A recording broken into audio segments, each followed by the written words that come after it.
Okay, sorry, I'm going to have to contest this. It was not a long time before video games. As much as I love the era, I'm his age. I grew up at the same time.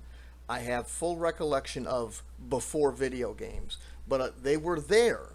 They weren't prominent in your household. They were difficult to find. Arcades really hadn't come online yet. There was one of the first video games I remember playing or seeing.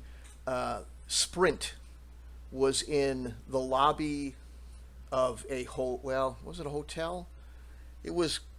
It ended up being City Hall. It had been City Hall in the past, and now it's a library or museum. Anyway, it's a building inside Racine, Wisconsin, and it has a history of being prominent. Whatever. There was money in that building, and the people that ran the building, so they had one of the first video games, arcade games. It was Sprint, and then they replaced that and they put in Dragster. Black and white, Atari, Earl, So the first arcade video game that I can there was I believe it was called Space War, and that was very hard to find, but I think that was first talked of or released in 1972. So they were a novelty that many kids weren't aware of in existence. We weren't watching the news. We were outside playing and stuff like that. But I just and it's a fine hair to split the phraseology, but I just have to. It's not really so. And he talks about how, well, I don't know how D&D would play in the age of technology, but again, the age of technology. I mean, there was a guy. Let's put it to you this way: there was a guy. I forget his name. It doesn't really matter. Um, around the end of the 1800s, around the turn of the century, 20th century, just before, who advocated closing the patent office in London, I believe. I may get these details, but basically the gist of the story is, and it's a factual story, is that this individual was short-sighted. He believed that everything that could be invented had been invented, as the Industrial Revolution, and all that. And so, what's your idea of the age of technology? There's a lot of things that existed a lot longer than you may think. They There was a video phone in 1984. AT&T came out with a they even tried to create the infrastructure to facilitate the use of them globally. They put some money into it. A lot of it was in Japan. It never really panned. People are like, "What the hell do I need that for?" It just never clicked with the market. But the technology was there. I've used them. You can go to there's a traveling museum of retro video games, and for whatever, it's not a video game, but for whatever reason, they have several copies of these things, and they have a way that they've connected them so that you can see how they function between one another. And they're pretty good. I mean, as far as the video goes, for the age, I mean, the screen's a postage stamp. It's tiny and all that, but I saw a portable music player that was a phonograph. It was a tiny little phonograph with an earpiece, and people were walking around. I mean, I forget what year this was. I saw it on. It was really interesting. It was a TV show that explained how some of this stuff existed a lot. They made them.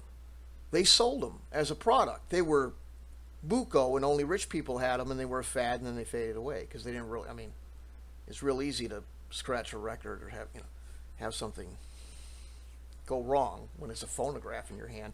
But they were there.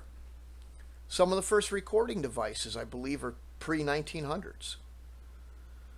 There was a GPS in cars in the early late 20s, early 30s. It wasn't, and when I say GPS, it wasn't a satellite, no. But what it was is they had this. There was I forget how they did it, but basically it was like a player piano. You got a map rolled up like a scroll, and you shoved it in this machine that was under the dash, and it had I mean, you couldn't go cross country with the thing unless you had a pile of scrolls for the route you were taking. But I'll put it up on a video sometime if anybody wants to see it. It wasn't very practical. It was somewhat novelty. It did work for the most part, and it was really interesting. I had no idea until I saw this thing. So, point is that you can, just like game mechanics, you might not be aware that that game mechanic was used in a game 50 years ago. So when somebody comes up with it or puts it in their game, well, that's innovative and new. No. So that's why I get so agitated at the whole idea of gaming mechanics being some technology that just only evolves and gets better as the clock progresses, because it's bullshit. But so and I get it. I'm splitting a fine hair over a somewhat lackadaisical comment. I just want to make it clear for people who may not be of that era that, because I feel like there's a lot of Gen X people who play tabletop that act like Luddites, and that's really the reason I'm bringing this up. It's interesting, you know. He played when he was a bouncer, so he wasn't a geek, and he still played and all. That's fine. That's great. I think it's interesting that he brings up sort of the acting with it, because a lot of us get really derivative towards the theater kid mentality, and I'm one of them. I don't like that type of thing. And people go, "Oh, they can play the way they want." Well, yeah, I don't have to like it. So, but I think that's interesting. But I just want to put the whole we were playing before video games in perspective, because there's this front that a lot of people who claim to be, you know, the 40-year in the game trope thing, you know, they'll put out a picture, and it'll be just, hey, this is all I need, and it's a steno notepad and a pencil and some dice and the player's manual from D&D and all that, you know. Now I'm playing like it's 1982. Spanky, I and many people were using computers to facilitate tabletop games back then. They were in existence. Maybe they weren't, you know. My dad bought a Tandy 600 laptop computer to use with his business. Didn't get much use out of it.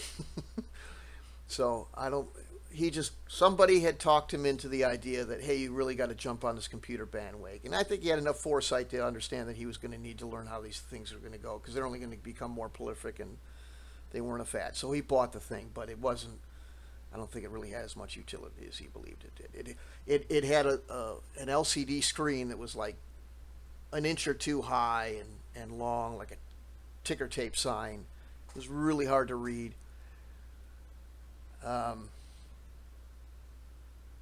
So he had it around, but anyway, so he let me use it because he felt, well, certainly the next generation is going to be, you know. So I would toy with it and learn how to use it and stuff like that. And it had an Office program. It had a database, a worksheet, and a word processor on it. I used that in 100 different ways for tabletop gaming. I'm just as old school as anybody else, but why pay top dollar for character sheets that are all going to end up in the garbage one way or the other anyway, when I could make the character sheet on, I had a forms designer, he bought a forms designer. I have no idea why. I think it was whatever, but it worked great. It was a little thing. So you could just draw out, someone had the video game, or the D&D PC thing. Well, anyway, I could make any version of the PC character sheet I wanted. It would make the little boxes. You could put the label, write your name here and have the underline, colon, the whole thing. It did it all. I could make it. It wasn't on that cool aged yellow paper, but otherwise it was the same thing. And most of us were doing it in a steno book anyway. Now I didn't have to pay that. Now I didn't have to throw away a bunch of. So, how much experience am I? I wasn't there with a calculator or writing it out on paper.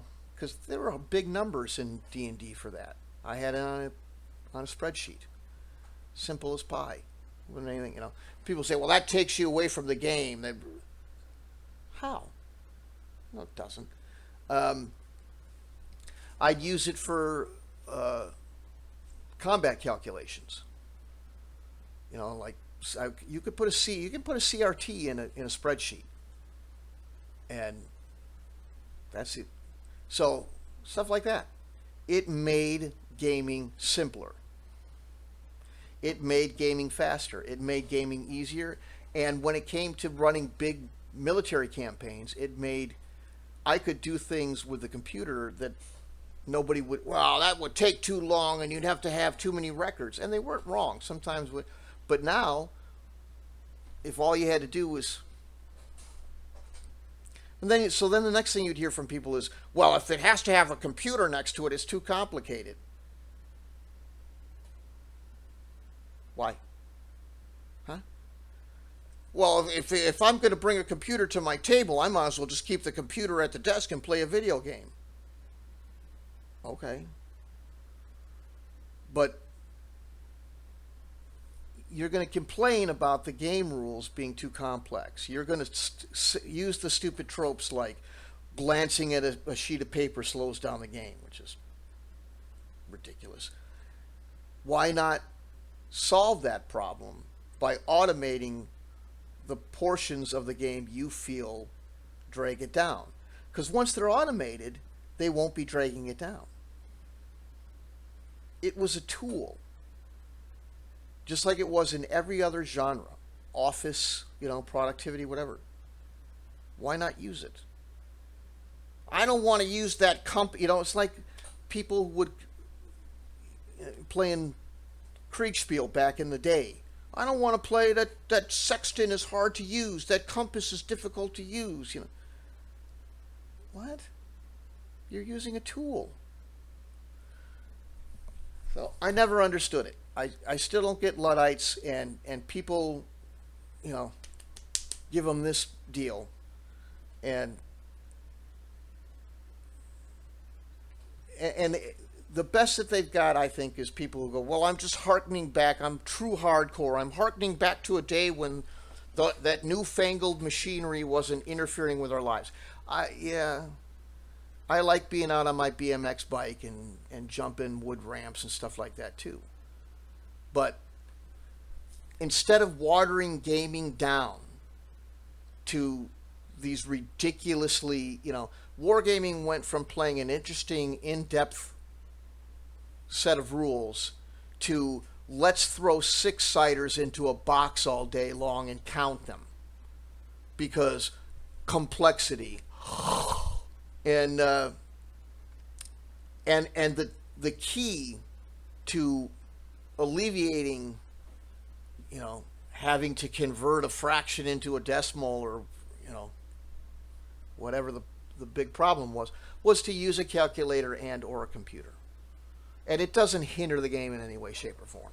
So I don't know that Vin Diesel was, hammering on gaming so much, but I just know that some people take the comment about it being played in the age of technology and pound on that Luddite drum. And I've had that laptop next to me since it came out of the store at Radio Shack circa 79 or 80 or whenever it was. So Christmas of 80, I guess. Yeah. That is all.